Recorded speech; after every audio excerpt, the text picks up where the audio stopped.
You know how literally everybody who listens to podcasts also does podcasts? Yeah. Well, a few of the people who listen to this podcast, who also have podcasts, have asked if we want to do a trailer.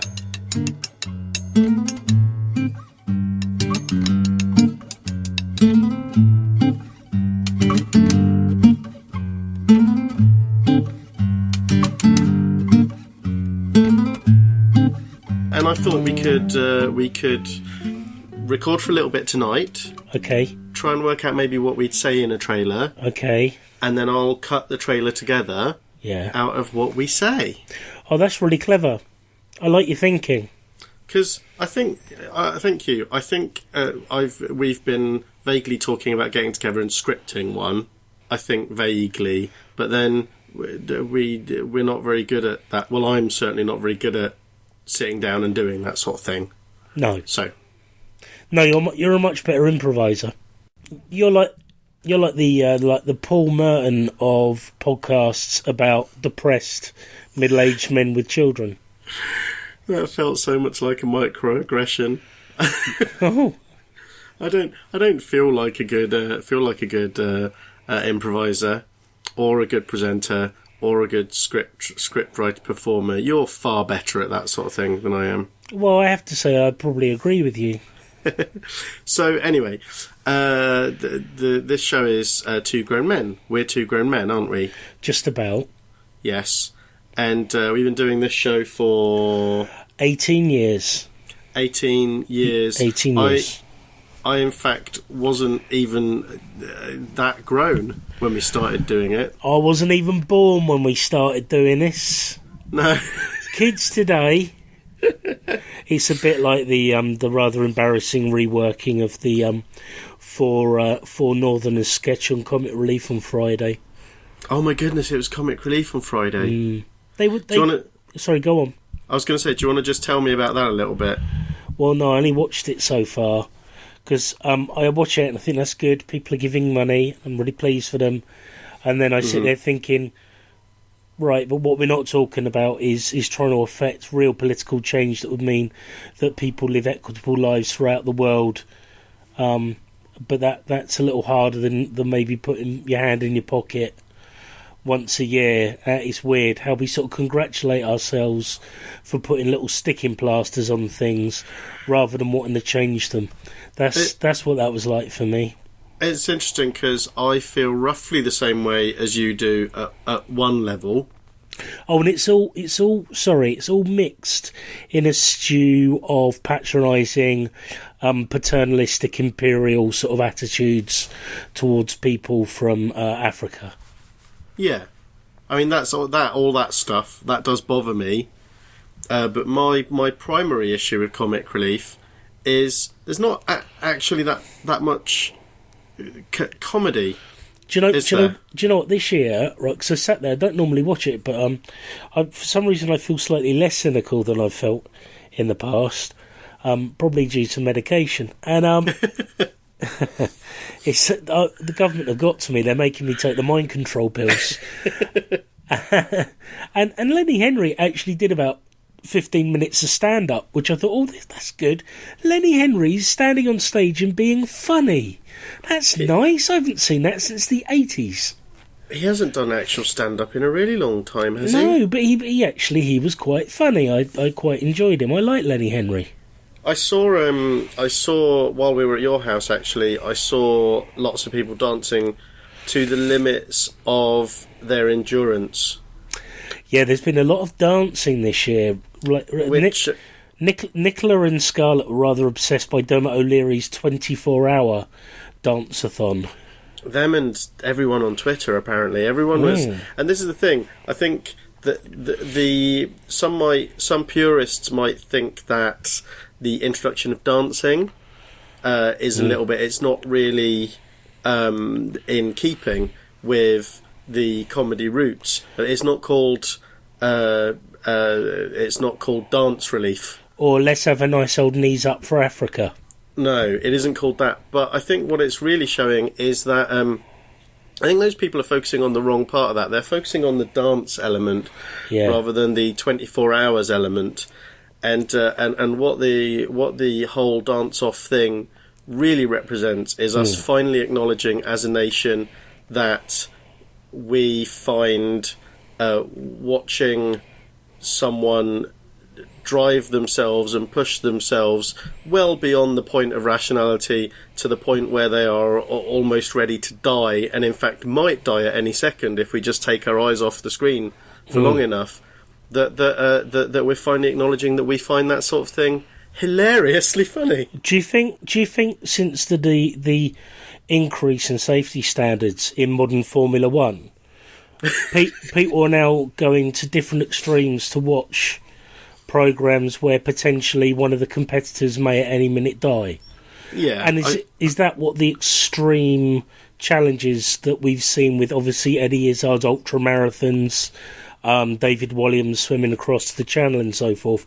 Because no one dies in Formula One anymore, we need our celebrities to do it for charity. I'll tell you what, I think you're onto something, and it is not the future that films like The Running Man Well, actually, et al. Promised me. No, I didn't think it'd be so glitzy. It's a lot less dystopian. It's the same future, but it's not quite as dystopian. It's lovelier. It's nicer to look at. It's more shiny. There's less barbed wire. Yeah, a lot less barbed wire. A lot less smoke, and a lot less halogen spotlights. Yeah, that's true. A lot more paternalistic, cosy. Slightly chunky, but still in good shape. Used to be comedians, now are light entertainers. I'll tell you what we're living in. Mm-hmm. We're living in an Alan Bennett dystopia. If he'd written The Running Man, this is what it would be like. It feels a lot like we're heading for a future where we settle our disputes with a fatal version of It's a Knockout, but only celebrities are allowed in. Well, to be fair, It's a Knockout destroyed plenty of lives, didn't it? Unfortunately. Oh God, yeah. I don't think this is. I was interested in what you had to say about comic relief, and as is my fatal flaw as a showrunner of any description, I've forced us off topic. That's fine. Because the aim, obviously, is to do the ultimate episode, but shorter. Yeah. And with some sound bites that perfectly represent our show. And although I suppose U Tree does perfectly represent our show, doesn't it? I'll tell you what I saw. At the weekend that surprised me. Mm-hmm. I watched Casa di Mi Padre. I don't know what that is. It's Is it like Checodemus and Pliers? No, it's a film. Okay. It's in Spanish, Mexican Spanish, starring Will Ferrell. Oh, I've heard about that. Yeah, and it's obviously a pastiche of Mexican westerns. Mm-hmm. So there's some very odd moments in it. Will Ferrell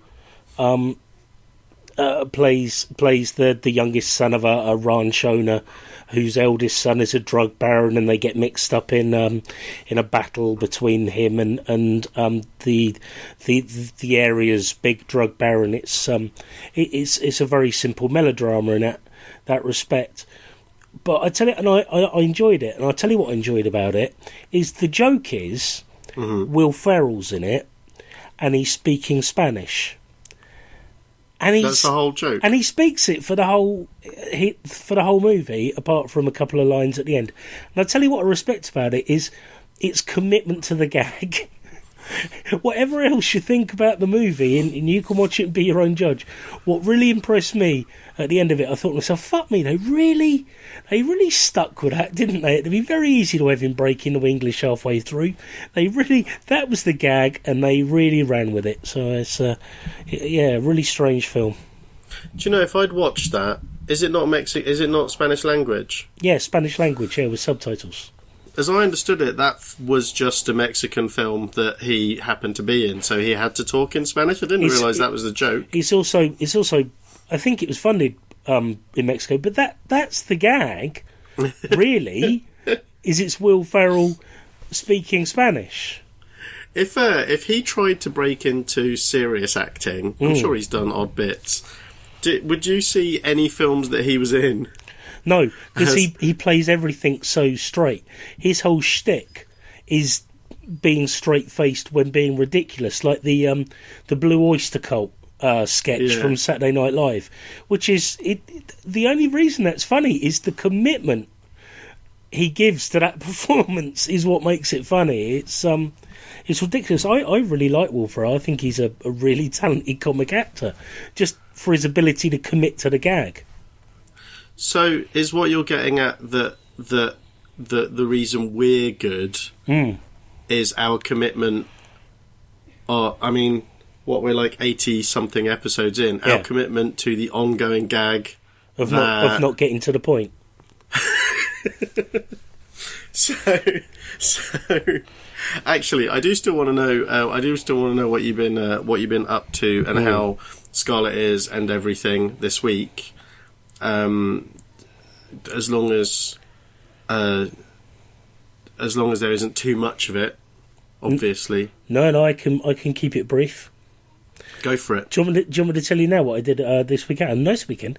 Nicola didn't. She's got a chest infection, which saw her laid low at the weekend, which was unfortunate.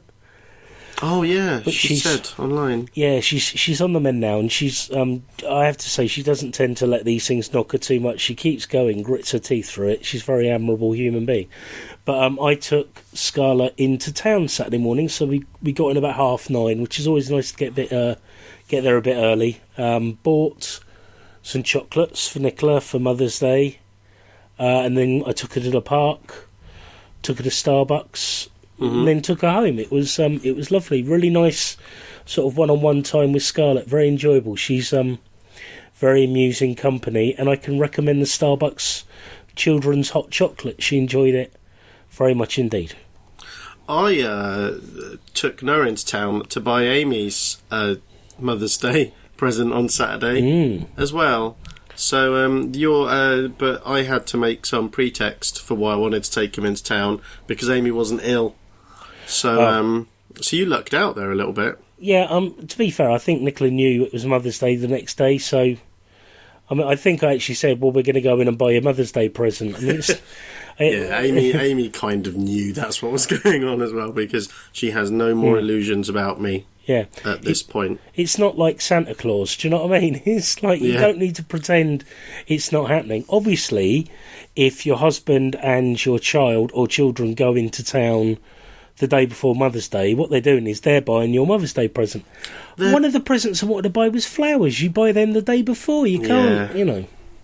They're grown women. They understand this cycle of obligation and pretend surprise that we're locked in. They're grimming. They're what? Grimming. Grown women grimming. Grimming. Yeah. Two grimming. Two grimming. So what's that? But then we'd be two grumman. Grumman. Two grumman. Grimmin and grumman. I think this is perfectly representative of what we are. So anyway, I guess Grimmina from Mars and Grimmina from Venus. so we No, I can't get the giggles now. This is ridiculous. I actually got an insight into... there's loads of other stuff going on. There's house stuff that I haven't been talking about on the podcast, and I probably won't until that's all over, because I'm worried that if I say what I really think of solicitors, the whole thing will fall apart. And also, we are about to have a baby, like, at any minute. It's late again, isn't it? Yeah. Amy's convinced it's going to be late. Basically... Isn't it already late? Yes. Yeah. It was late as of last Tuesday. Yeah, so Amy's right. Yeah. But she was convinced right from the beginning that it would be. Right. But now basically we know that by next recording, we should definitely have a baby. Oh, bloody hell, you haven't it induced, are you? Well, it's within 12 days of it being late. They induce it, so... Now, yeah. I don't know a lot about these sort of things, but is there a plunger involved at any point during a procedure? No. Okay. They give the woman drugs that flood her with all sorts of emotions? All of the hormones that her body. Yeah. And they give her one bunch of. Well, yes, it's hormones. So basically emotions. They injected the lady with emotions. Full of emotions. and I tell you, that's what you see. You see these emo kids staggering around town. They've nicked vials of emotion drugs. I think that's almost definitely what's going on there. Inject them all these people with too many emotions. That's what's wrong with me. I accidentally sat down in a canteen at work, and there was a needle there full of emotions drugs, and I got all the emotions in my arse. Well, of course, that's one of the things we talk about. I guess we're still relatively true to our original premise, aren't we? So we're two grown men, and initially we started this to talk about being parents, because we're both of an age. That age. Yeah, we are. That age being around 40. I'm actually 40. You are now. Yeah. And I'm 41, which is I say around 40, but I mean over 40 in my case. And we both got very small children. I don't know. She's one of the tallest in her class. Oh, but I mean, she's still small compared to you. She's 4. She was 2, I think, wasn't she, when we started doing this? So yeah. Yeah. She was about Noah's age when we started doing it. So. But I mean, primarily, it was really about the fact that I have a really bad memory and am crap at writing diaries or journals or anything, and I kind of wanted to track. I wanted to track as much as possible what it was like being a dad with Noah, and I also wanted to do that with you, because you're basically the best person in the world to podcast with. Oh. I mean, I'm not just saying that to blow smoke up your arse, James. It happens to be true. If you do blow smoke up my arse, a new pope will appear. Is that how it works? That's how it works. A new potpourri? Yes, right. A new potpourri. A new potpourri. New potpourri. I started wanting to do this because I wanted to leave behind something that Scarlett could be really embarrassed by when she's old enough. Yes, that was the other thing, wasn't it? Yeah. It was early on. Early on, we talked a lot more about parenting. Yeah. Because that was the thing that we thought we had the most to talk about. What actually it turns out is we do still talk about our children a lot because we love them dearly. James has Scarlett and I have Noah, and they're awesome. They are. But it turns out we also like talking about pop music of the 90s quite a lot. And ennui. Ennui is another thing we like to talk about. We always talked a little bit about depression, about being depressed. Yeah, you got to witness me pretty much having a full mental breakdown on the podcast, which must be nice to follow. James has gone nicely full blown, so now I can stick mental health in the tags whenever I put episodes anywhere. Now includes extra loony, which is I don't think that's. Well, I suppose you can say it, but I can't say it. It's not a word that I can say to describe other people. You can say it, I mean, because you are one, so you can say what you like. I am a gibbering wreck, Nick. You've got a diagnosis, that's the only, That's what the doctor wrote down. Gibbering loony. And that's good, because it seems to be all the rage at the moment. Yeah, all the cool kids have got mental illnesses. We're almost ahead of the game with the whole male mental health. Yeah. As a thing to be genuinely concerned about. I mean, we've been telling people for ages it's a thing to be concerned about. Well, when I say we've been telling people for ages it's a thing to be concerned about, what in my case that's meant is I've been saying, why won't you understand how messed up I am? To anyone who'll listen for about 40 years. No, I was quite well adjusted for the first 5 or 6 years, so for about 35 years. Yeah. So I guess I wasn't really that concerned about male mental health, more just about me not having enough attention. Yeah. You were worried about male narcissism. Yes. I mean, narcissism is... I mean, it's a disorder. I've got a narcissistic personality disorder. That's true. That's a mental health thing. Yeah. You can't just go brandishing your mental health in front of me when I've got my own problems. I'm a narcissist... is procrastinating a condition yet? Yeah, definitely. Go on. I am quite neurotic, but only in totally benign ways, except when it's really bad.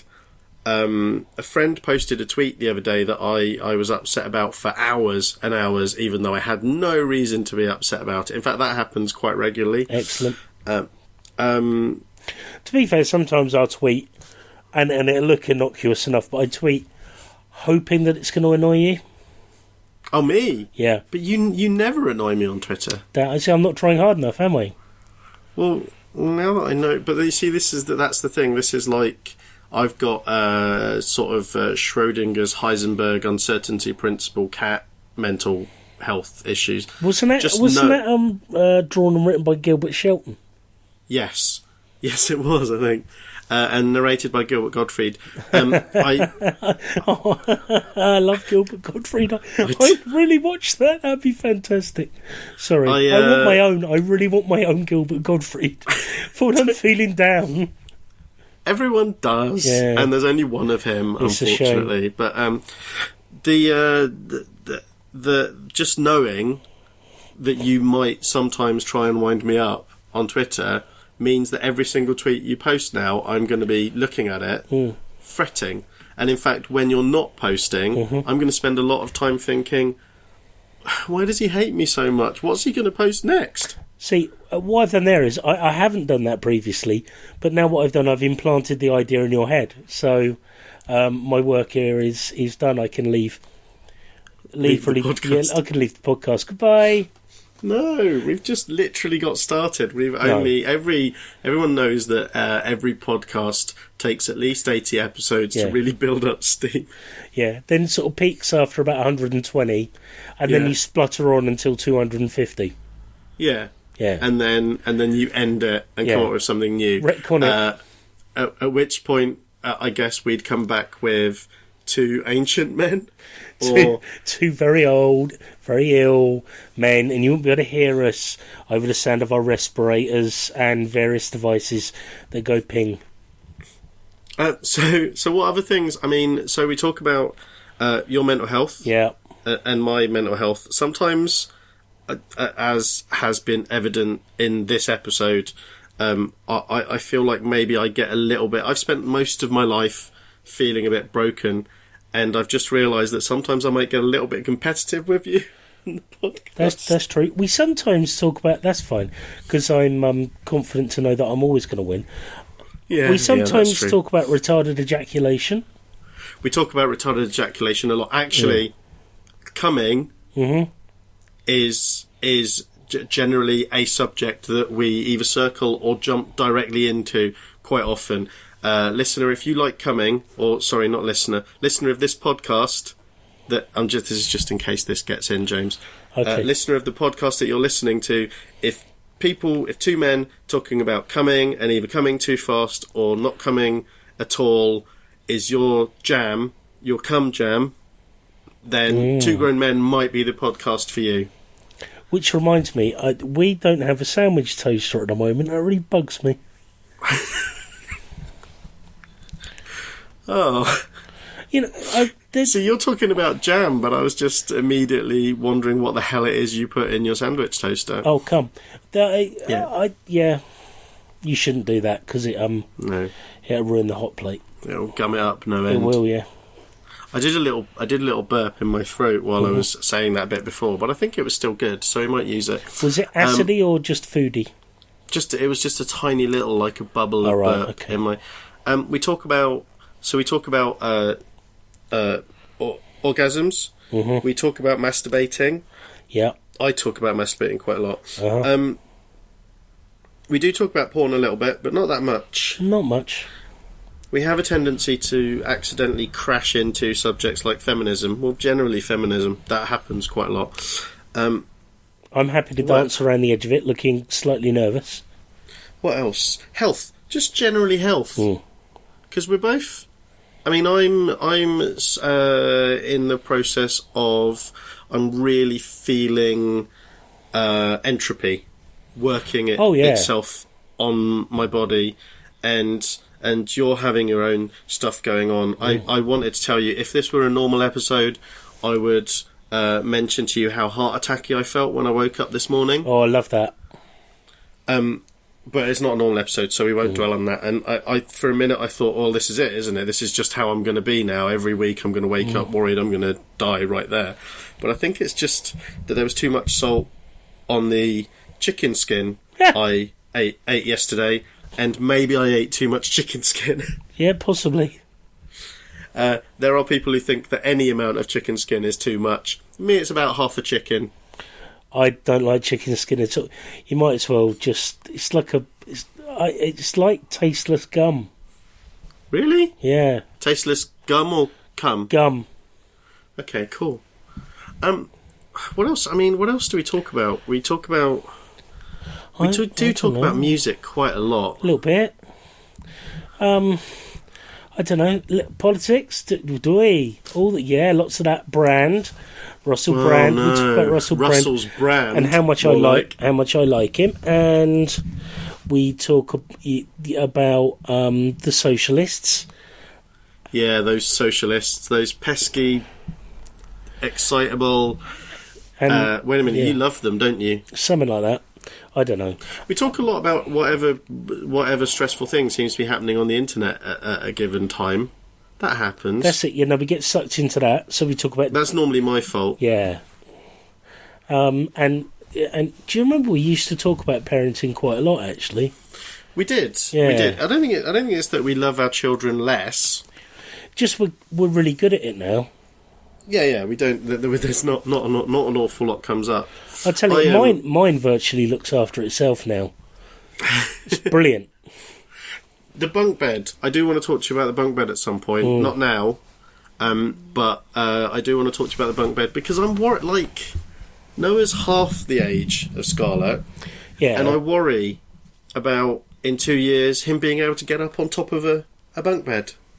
It seems precarious, but she does it like a little squirrel monkey. Scarlett? Oh, yeah. She's very comfortable with it. She loves up and down there like a... She loves her bunk bed. Did she show you her disco lights? She's very pleased with those. Yes. Yeah, they're very good. She did. We went in there, but she's at that age where she loves Noah for about maybe 25% of the time that we're around. And then the rest of the time, he's just a little kid who's getting in her stuff. Oh, yeah, totally. Which is totally the age that she's at. Mm. So I spent a bit of time in there, and then Noah enjoyed her bed as well, and we had to leave. We were escorted out. Really? We were asked to leave the room. No, I don't think that's how it played out. I think I was probably a bit panicky that he was going to fall off at some point. Fair enough. I'm still very... he fell on his head on my watch this week. And I don't even feel guilty about it anymore. No, they're all right. When he was little, I'd have worried about it, but he's apparently no longer little, even though he still only comes up to my knees. No, it's fine. I don't worry about Scarlett at all anymore, ever. No, that's not true. So I mean, okay, we're running out of time, I think. Thank God. So what else? I mean, what would you say if there was one thing you'd say about the podcast? What do we normally? Are we more funny, or are we more depressing, or informative, or what are we really? We're changeable. Changeable. We're changeable. We are. And I actually wrote something down. Okay. I wrote a brilliant. This is. I'm gonna deliver this properly, and you can tell me if this works as a decent tagline or one of our taglines or slogans. 2 grown men, at least 5 good minutes in every episode, or your money back. Oh yeah, no, that's excellent. The shows do run at about an hour long, I think we can. That's true. Or we could say 2 grown men. Welcome to Argument Techniques 101. I think that's an actual... If you advertise that's an actual podcast someone could do, isn't it? Like an informative podcast. I think you should do it. You coined the phrase. You amused the hell out of me today. I'd never heard anyone critique someone's argument technique before. It was magnificent. I was so happy with it. Well, I mean, maybe if I'd met the love of my life when I was 12, I wouldn't have had to learn about these things. But out in the wide world, James, there are definitely techniques that people definitely use. Argument technique, though. It's like, I remember the Romans obviously used to study rhetoric, but the idea of why isn't it taught? Why isn't arguing taught? I think because debate's not the same thing. Arguing, like, at what point do you go to the "oh fuck you"? What point do you go to that? If you're good, you never go to that point. Okay. Right. So you can listen to all previous episodes of Two Grown Men, and this one again if you want to, at Two Grown Men at twogrownmen.net.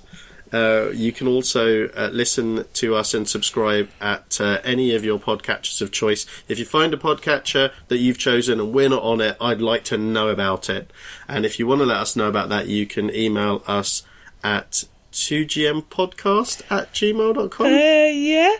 How many episodes do you think it's going to be before that's not a question?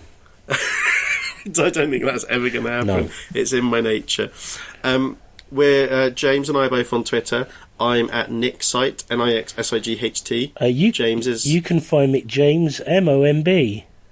That's us. And you can also follow us on Twitter at 2GMPod.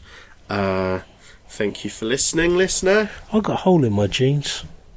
Have you? Yeah. Is it letting in water? No, it might let out one of my balls in a minute. No. Yeah, no, you can't just let out one of your balls. It's a good pair of jeans as well. It's a good pair of balls. Yes, true. If you're listening to this as an advert, no, I'm not going to be able to cut anything sensible out of that. Yeah, no problem. Listen to Two Grown Men. We've got all the chat about stuff. Yeah, we're current. As long as the current affairs you're interested in are what's going on in our lives. I've got it.